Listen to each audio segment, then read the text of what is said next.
So, I unfortunately just got to see Borderlands, this brand new big budget video game adaptation coming from writer-director Eli Roth, except not really. A lot of weird controversy on this one. This film went through a lot of reshoots that were not done by Eli Roth. They were done by Tim Miller, who of course is the director of the original Deadpool film. So this one is just kind of a mess. And if you don't know what Borderlands is, it is a first-person shooter video game, a looter shooter that does have some kind of raunchy, fun, comedic storytelling to it, but at the end of the day is really just a collectible sort of first-person shooter where you're looking for loot, you're looking to have the best guns, you're just looking to shoot things. And it's probably not the most obvious thing to adapt into a movie or a TV show.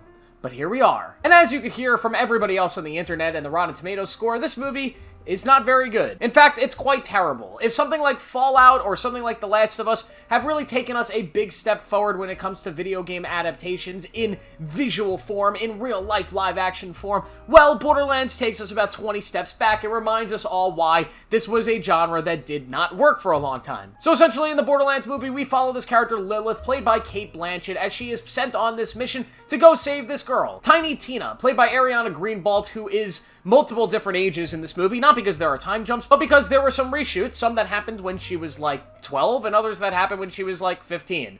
There is a big visual difference in some of these scenes with her age, and it's hilarious. But the whole plot is she's trying to find this girl because she is the key to opening up this vault that contains something, and this big evil dude in a suit wants that something, so yeah. What this film was conceptually, at least what they were trying to do, was to make Guardians of the Galaxy. That's what they clearly wanted here. They wanted to make their version of Guardians of the Galaxy in the Borderlands universe, and yeah, they attempted, but they did not succeed. This is the worst version of Guardians of the Galaxy you'll ever have. It's not even a good kind of Mad Max spoof. It's just a terrible, kind of boring, big-budget action movie, the type of movie we've gotten so many of over the years, and even the decent ones have kind of gone dry at this point. They're still a little lifeless and boring, and this one is not a decent one. And it's for a multitude of reasons. First things first, the script here. The script is not very good, and one of the reasons why it's not good, and Eli Roth is a writer and a director that I like, I think he's fantastic, but one of the reasons the script does not work is because it doesn't know if it wants to be an all-out-there comedy that doesn't take itself seriously at all, and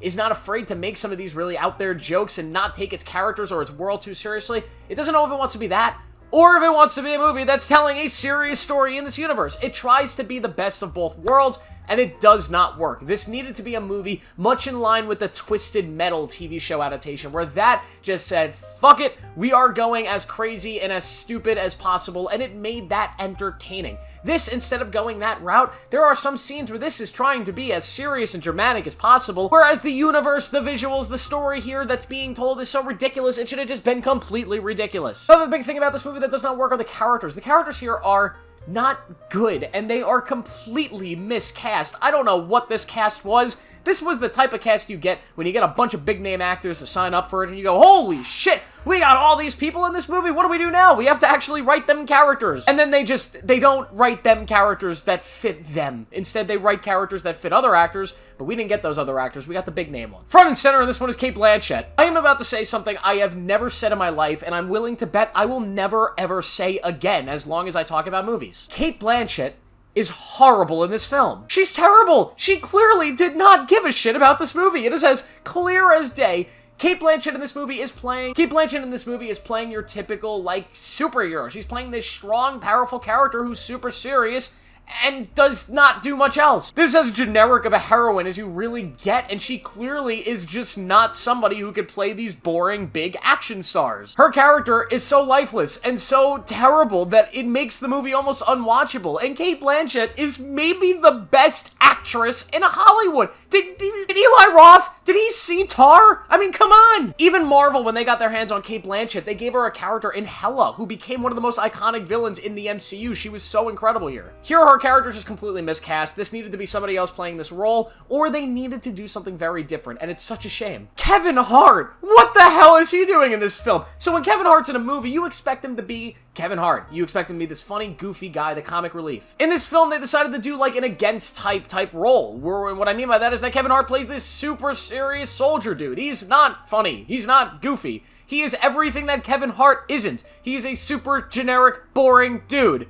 and it doesn't work. I get Kevin Hart, and maybe some people thinking, let's get Kevin Hart in a more serious role and make you think he's gonna be funny, and then holy shit, he's actually the opposite. That could work in a different movie. But in this film, where a lot of the characters, like Cate Blanchett, are super serious and badass and aren't funny at all, it makes no sense for Kevin Hart to just be there, kind of not being the opposite of them, but being the same. It does not work, and he's another actor that he just doesn't care anymore. There are some people that try really hard and give performances that I enjoyed and had a lot of fun. Of course, Ariana Greenblatt, she's young. Everything she does so far that I've seen her in, she's a lot of fun, and she has a ton of fun in this movie. You can clearly see it, even though I didn't really particularly love the character. Jamie Lee Curtis! I love Jamie Lee Curtis. I can't say a bad word about her, and she is perfect.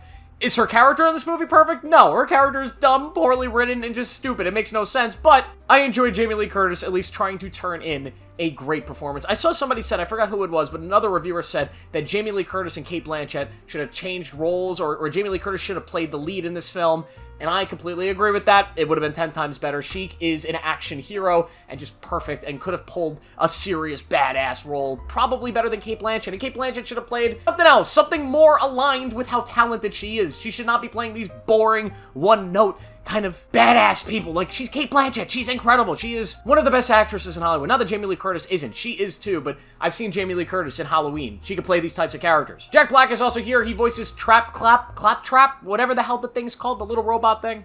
Jack Black, every time you hear him, you can clearly tell he was having fun, but yet again, it doesn't add that much to the film. And altogether, like I said, a lot of negatives, but the main bad thing about this movie is it's just boring. Everything you see in this film that's done well, you've seen done 10 times better in other movies. The story here is as generic and as kind of basic and just slow as you can get, and like the action scenes, there's nothing in here that you have never seen before. There is nothing in here that feels creative. It feels like a cheap, big budget movie to try to take on the Guardians of the Galaxy concept and get a cheap kind of box office hit. And because of that, the movie just falls completely flat. I haven't been this bored watching a movie in a long time. And it makes me think, with all the talent involved in this, how did this end up being so boring? Especially in a world where video game adaptations are turning out great. Fallout, which had no right to be great, ended up being amazing. Obviously, The Last of Us. We even had a decent Mortal Kombat movie. This is like the new age of video game adaptation. So maybe they should have just never made a Borderlands one. Maybe Borderlands doesn't fit the big screen like some of these other ones do. Or maybe it could have. Maybe this film could have been great. Maybe somewhere there is a cut of this movie that's actually pretty good. Or maybe,